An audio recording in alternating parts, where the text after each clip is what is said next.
do you deal with writer's block? Go to see a show. I think it doesn't matter if it's good or bad. I actually think if you can find a bad show, see a bad show instead, because you will be sitting there thinking, I would have done this, I would have done that, I would have done that. And then I feel like when you go back to your piece, you can be like, okay, I know what I wouldn't do. And that will lead you to what, I think it'll lead to a good solution. I think the same is with reading plays. Sometimes I go back to some of my favorite ones if I have writer's block, and then I'm like, oh, that's so beautiful, and it will like inspire me.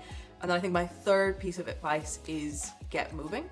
So whether that's going to the gym or just taking a walk, I mean, honestly, I think like a minute plank actually is great, because you cannot think about your piece. If you can think about your piece while you are in a minute plank, I will give you high fives for the rest of the year, because every time I'm planking, I can only think about planking. I try to stress out when I'm planking. I can't. I just think about how hard it is. There's something about getting in your body and getting into like some sort of physical position or movement or exercise or whatever, where you can't think about your play, frees up your brain and like frees up that space that when you go back to it, you come with a clearer mind. I think even just sometimes just like doing the washing up, something that's so like menial isn't the right word, but so, you know, repetitive, and you're putting in like something about the motion moving through your body will bring an idea up. Another thing I've once been told, and I don't know, sometimes it works for me, sometimes it doesn't, is that often if you get to a page and you're blocked, it's because you've been untruthful in the page before.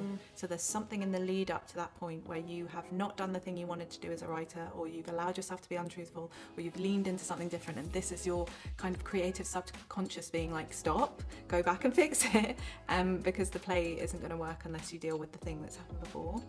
Another thing I would recommend, which is I always have, I don't know about you, more than one play on the go at a time.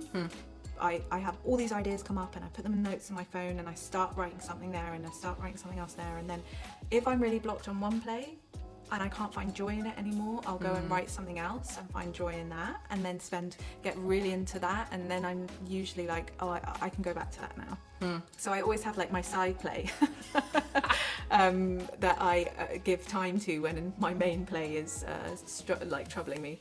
So yeah, I think that's helpful. Good for plays, not for relationships. Yeah, exactly.